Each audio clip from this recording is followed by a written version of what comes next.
নমস্কার বন্ধুরা, কেমন আছেন সবাই? আশা করছি সবাই ভালো আছেন আর সুস্থ আছেন। আর আপনাদের সবাইকার ভালোবাসা ও আশীর্বাদে আমরাও বেশ ভালো আছি। আর আজকে জানেন তো, সকালবেলা ফ্রিজটা খুলেছি রান্না হবে বলে আনাজপত্র বার করব। আর বার করতে গিয়ে দেখি পটলগুলোর না অবস্থা খুবই খারাপ। এক একটা পটল এক এক রকমের হয়ে গেছে, জানেন তো। ওইটা দেখে আর আপনাদের দাদা ভাই আমাকে তো খুব বকাবকি করছে। পটলগুলো এনেছি কবে, রান্না করো না, এ করো না, পটলগুলোর কী অবস্থা করেছো, যাও গিয়ে ডাস্টবিনে ফেলে দাও। তা আমি এখন বলেছি যে দেখোই না পটলগুলো দিয়ে কি করি, কেন ফেলে দেবো, কোনো জিনিস কি আর ফেলা যায় বলে যে এমন একটা রেসিপি রান্না করব না, আঙুল চেটে খাবে আজকে বলে। আর দেখুন আমি এই ফেলে দেওয়া পটলগুলো দিয়ে কি রেসিপি রান্না করি। এগুলো না খোলা ছাড়াবো না, এগুলো গোটাই থাকবে খোলা শুদ্ধ, কিন্তু এই ছোট্ট ছোট্ট করে কেটে নেব। মুখগুলো কেটে নিচ্ছি আগে সব, তারপর একটু ছোট্ট ছোট্ট করে কেটে নেব। খোলাগুলো না ছাড়ানো যাচ্ছিল না, চেষ্টা করছিলাম ছাড়াবার, কিন্তু ছাড়ানো যাচ্ছিল না। আমি থাকবে, খোলা না ছাড়ানো যায়, না ছাড়ানো যাবে, ওরকম করে ছাড়ালে না অনেকটা খোলা উঠে যাচ্ছে। আমি থাক, ওরকমই থাক, এটা দিয়েই বানিয়ে ফেলি। কোনোটাই ছাড়ানো যাচ্ছিল না, দেখছেন তো। আমি চেষ্টা করছিলাম, হলো না দেখে ছেড়ে দিয়ে এইবারে আমি না ছোট ছোট করে পিস করে নেব।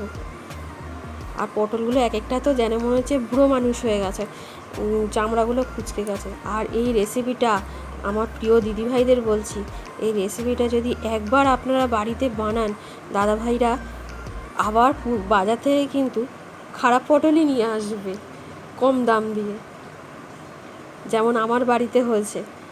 খেয়ে বলেছে এবার থেকে বাজার থেকে না এইরকম শুকনো শুকনো পটলই নিয়ে আসবো, এগুলো কম দাম নেবে, অথচ তুমি রান্না করে দেবে এরকম করে, এক থালা ভাত খাওয়া হয়ে যাবে। দেখুন এরকম ছোট্ট ছোট্ট করে কেটে নিয়েছি। আর এইটার অবস্থা তো খুবই খারাপ।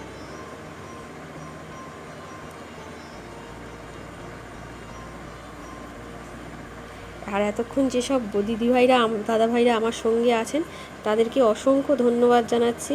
আর যেসব দিদিভাই দাদাভাইরা আমাকে সাবস্ক্রাইব করেছে তাদেরকেও অসংখ্য ধন্যবাদ জানাচ্ছি যে আমার সাথে থাকার জন্য।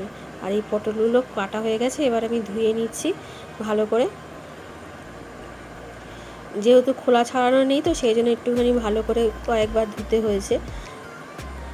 এবার এই মিক্সি জারের মধ্যে সমস্ত পটল দিয়ে দিচ্ছি। আর কয়েকটা রসুন দিয়েছি, 4 কোয়ার মতন রসুন দিয়েছি, কেননা আমাদের পটল অল্প তো। আর ঝালের জন্য একটা লঙ্কা, কেননা আমার বাচ্চারা না ঝাল খুব একটা খেতে পারে না, সেই জন্যে। আর বাড়িতে বয়স্ক বা শ্বশুর শাশুড়ি রয়েছেন, ওনারাও ঝাল খুব একটা খেতে পারেন না, তাই একটা কাঁচা লঙ্কা দিয়েই করলাম। আপনারা আপনাদের মতন যে কটা পারবেন দেবেন, ঝাল টেস্ট অনুযায়ী, ঝাল অনুযায়ী যেরকম খান। আর তেল দিয়ে আমি কালো জিরে দিয়ে দিয়েছি। এবার এই পটল বাটাটা ঢেলে দিলাম, ঢেলে দিয়ে ভালো করে নেড়ে নিচ্ছি। আর না মিক্সিতে একটুখানি গায়ে গায়ে লেগে রয়েছে, সেই ধোয়া জলটাও একটুখানি ধুয়ে নিয়ে অল্প সামান্য একটু জল দিয়ে ধুয়ে দিয়ে দেবো, কেননা কোনো জিনিস তো আর ওরকম করে নষ্ট করা যায় না। আর আমি না নুনের ভিডিওটা, আমি এতে আন্দাজ মতন নুন দিয়েছিলাম, আমি নুনের এটা মানে ভিডিওটা করা হয়নি। আপনারা প্লিজ নুনটা দিয়ে দেবেন, আমার নুনটা তোলা হয়নি, ভিডিও করা হয়নি। আর এটা হচ্ছে বাতাসা দিচ্ছি, আমরা যেহেতু মিষ্টি হিসাবে বাতাসাই গুঁড়ো খাই, সেই জন্যে আপনারা আপনাদের চিনি যে যেরকম খান সেরকম দিতে পারেন। আর আমার এইটা বেশ শুকনো শুকনো হয়ে গেছে, প্রায় শেষে রান্নার দিকে। আপনারা চাইলে বাড়িতে একবার ট্রাই করে দেখতে পারেন, খুবই ভালো লাগে। এক থালা গরম গরম ভাত এক থালা খাওয়া হয়ে যাবে। আর আমার রান্নাটা, আমার চ্যানেলটার পাশে থাকবেন, আমাকে ভালোবাসার সহিত ভিডিওগুলো দেখবেন। আর যারা আমার ভিডিওগুলো দেখেছেন তাদেরকে অসংখ্য ধন্যবাদ জানাচ্ছি আমার পুরো ভিডিওটা দেখার জন্যে। আর আপনারা যদি মনে করেন এই ছোট্ট বোন হোক বা দিদি হোক একটু এগিয়ে যাক, তাহলে আমার পাশে থেকে যাবেন, তাহলে আমার খুব ভালো লাগবে। আর আমাকে মেসেজ করে জানাবেন আপনাদের কোনটা ভালো লাগলো, কোন রান্নাটা দেখতে চান আমার কাছ থেকে, আমি কিন্তু সেই রান্নাই আপনাদের সাথে শেয়ার করব।